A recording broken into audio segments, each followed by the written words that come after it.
where it comes from and what he copied and what this is. This is a reconstruction from the musical instrument in the Sutton Hoo burial ship. And I have a copy of the British Museum report on this thing, all 4 volumes of it. Of course. So, it's not just on this, it's the whole thing, the whole ship and everything in it. And which dates from the late 500s, evidently belonged to Anglo-Saxon king in that area by the name of Reidwald. And there were lots of nice things in the burial ship. A lot of leftover Roman things, metal cauldrons and bowls and silverware, lots of coins,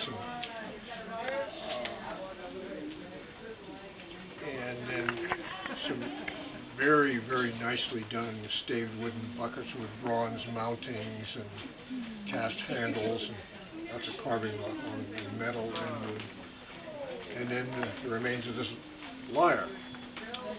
And the ones in Europe, Western Europe, after Roman times were a bit different than the Greek lyres, which were generally, they started with a turtle shell and a couple animal horns stuck in it and then a skin across the front. And I still haven't figured out how they stuck the animal horns in, or held them in anyway. And then the skin was just laced on.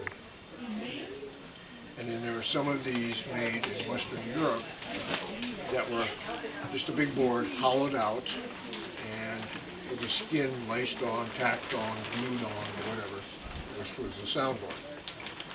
And the Sutton Hoo lyre seems to have been all wood, board glued on or whatever. And then there's one that came out of St. Stephen's Cathedral, a burial in the 500s in Cologne, Germany. It's a little wider at the top. And there's enough surviving of that one that it was evidently hollowed out of one big board, one big large piece of wood, and then a thin board, I think nailed on. Maybe some animal glue, but mostly nailed on, decorative nails. And all about the same size. Very, not like this. And I've had my hands on the one that was found in a farm storage house in Norway, dating from the 1200s.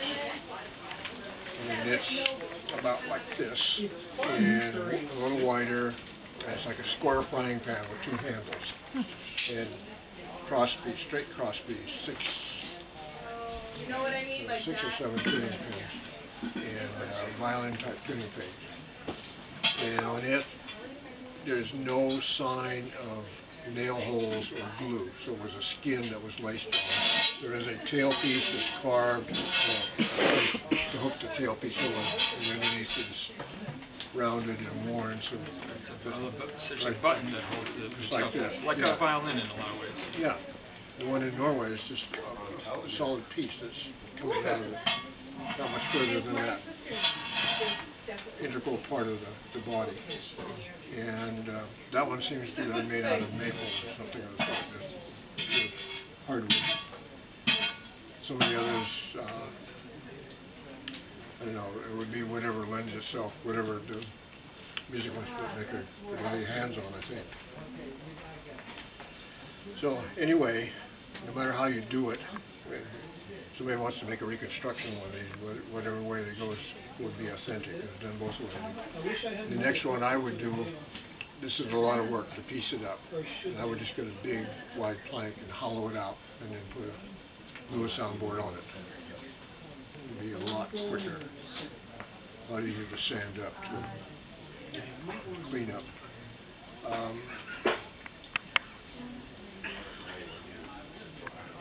These things are fairly limited in the tuning and the picturing because the strings are all the same length, and like a harp.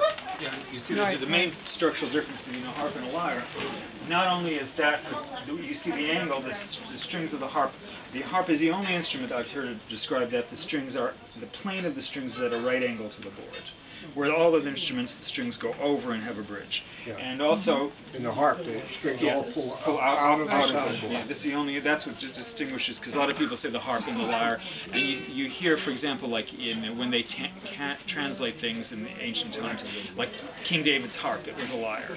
The word was kinnor in Hebrew, which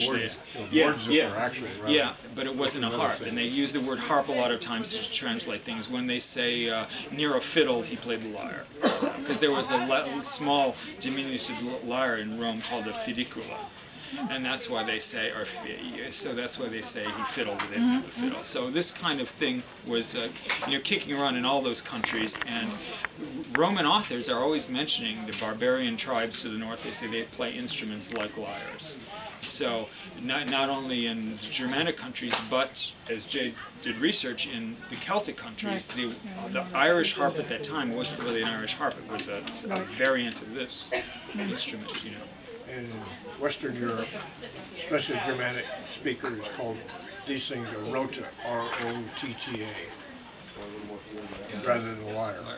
The lyre is a... Church people might have referred to it as a lyre. It's a lyre or a kithara.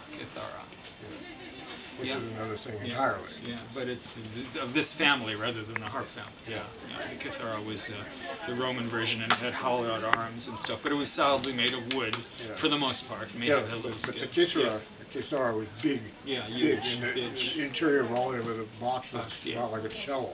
Yeah, so it could fill a theater and something like that when they'd recite. It was big. The guy had a big strap over his shoulder. And that dates to... What? And that dates... Greece. Wow. That far back. Even into ancient Sumerian times in Egypt, they had forms of lyres and harp. Lyres and harps, but I mean the one that huge thing. Nero. That one thing out of the Sumerian tomb, it's in the British Museum, is about this high. And the sound box is about, it's big. And must be this long, about this high. And the strings go over a bridge across the front of it. But the frame, something like that. So this had a pretty big, deep voice. Although I'm not so sure what the sound would be like, because of the shape of it. Let alone how they tuned the Greek stuff always gives me headaches. Try to figure out how they did. Yeah, there's different theories and stuff like that. There are Greek manuscripts or description extant that talk about how to tune this and the concept names of the theory. The fingers stopping behind the strings and all of that.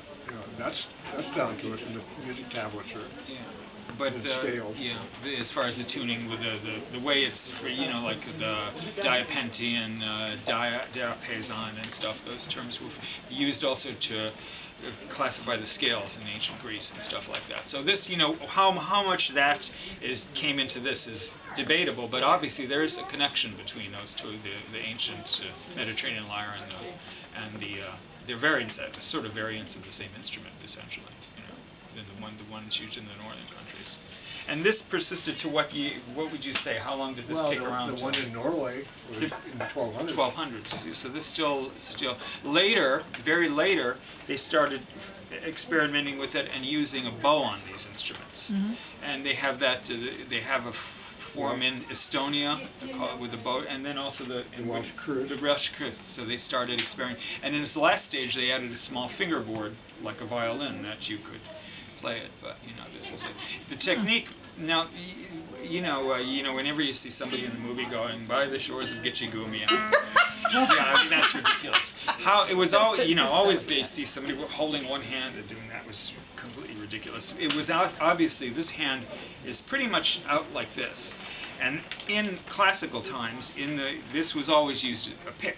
Now you don't see the few pictures of it so much in the Celtic things. So we know one thing: the lyre in the ancient form still is played today in Ethiopia.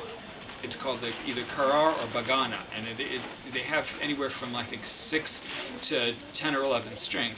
And it's interesting the technique they use. I personally think they used everything they could on it, but the technique, for example, in Ethiopia, the technique is to strum the strings and mute.